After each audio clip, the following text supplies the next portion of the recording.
What's going on, guys? Briar Rabbit here. Welcome to Shard It or Keep It, the series where I make an argument both for and against dismantling an item, and you make the decision.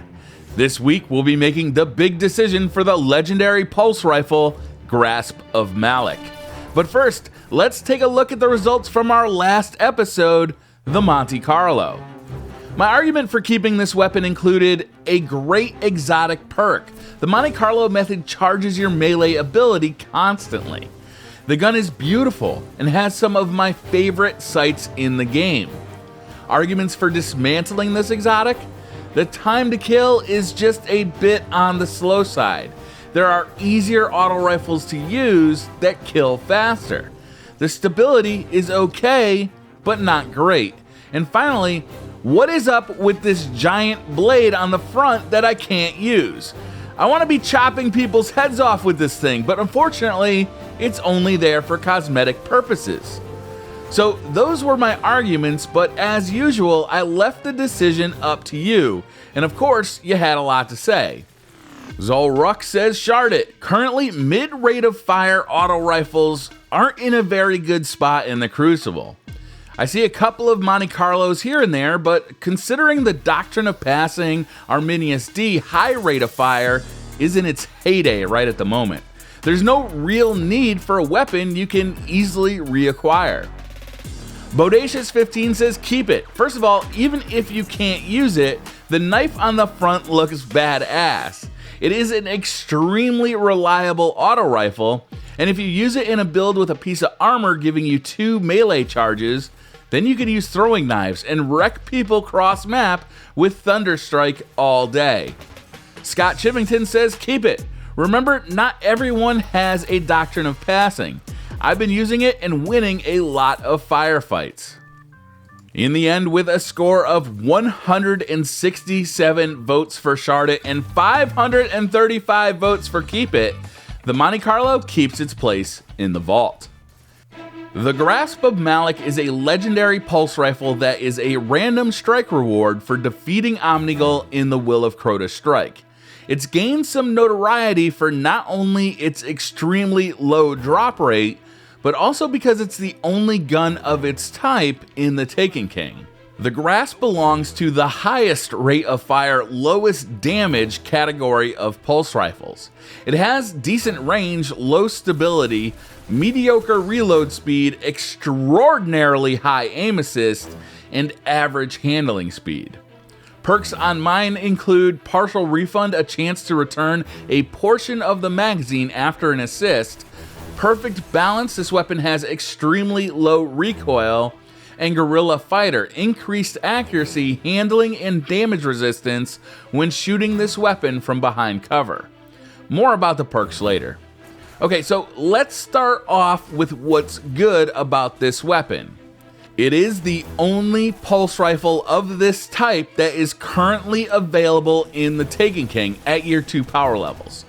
If this is the type of gun you like, it's your only choice for Power Matters PvP playlists like Trials of Osiris and Iron Banner. Maybe in the past you got used to Praetus Timepiece, Oversoul Edict, or the 123 Syzygy. If those guns were your Huckleberry, you're going to have a pretty strong motivation to grind for this weapon. And grind you will, but with purpose. Since the gun drops from Omnigul, and Omnigul is fairly easy to farm, it is a relatively easy weapon to get if you put in a significant time investment.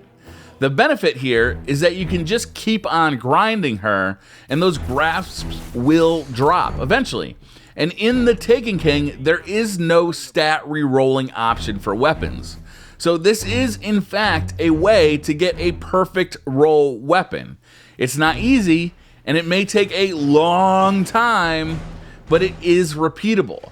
So if you really want a perfect roll, you could get it here. And once you do get that grasp to drop, you will be rewarded with a very fast firing pulse rifle with some incredible aim assist, which makes it very easy to use. However, and this will start my arguments for sharding this weapon, there are some significant hurdles in your way here.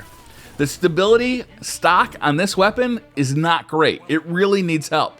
So you're gonna want some stability perks. Mine has perfect balance, which helps a ton. Of the 3 that I have received, it is the only one that did come with any stability bonuses at all, and is the only one that I find usable in the Crucible. That's right, I've gotten 3, and only 1 is what I would call usable. Not great, usable. Could I go grind for a better roll? Yes. Will I? Probably not, and here's why. The gun is a pretty average weapon without a perfect roll. Time to kill for crits is 0.93 seconds and 1.6 seconds to the body. These are not great numbers. For comparison's sake, the Hawksaw has a 0.92 second crit time to kill and 1.42 seconds to the body. Basically the same for crits, but significantly faster to the body. And you know what's different about the Hawksaw? You can just walk up to a vendor in the tower and buy one with a pretty good roll. Or if you want to pick your roll, you can buy a Suros PDX 45 from the gunsmith and hold on to it until he offers a god roll. Getting a god roll on the Grasp is much harder. The drop rate from Omnigul is low. For instance, in one 4-hour session of grinding for it, I received 2. That's right, 2. And the perks you need for this thing to be extraordinary are pretty specific. Headseeker and Glass Half Full are really helpful to lower the time to kill on this weapon. And any stability perk that can tame the recoil is, in my opinion, necessary. If you get that roll, you are greeted with a great weapon, and one that is alone in its archetype for year 2. But honestly, that same roll on a Hawksaw or on a PDX 45, it's just as good. Now, the Hawksaw is not the same archetype as the Grasp of Malok, but frankly, I find it easier to use. That insanely fast fire rate of the Grasp requires excellent timing and is a learned skill. Other weapons, they're just easier to use. The super high aim assist value does help tremendously when using the Grasp, but in my opinion, not enough to spend what could be hours or even days farming for that perfect roll. But this series isn't called Should I Farm It? It's called Shard It or Keep It, and that's what we're here to decide. I like my Grasp of Malok. That fast fire rate, spamming the trigger like crazy, that's good stuff. Perfect balance makes it a good weapon in the Crucible. The other perks, Partial Refund and Guerrilla Fighter, are, well, they're pretty much trash.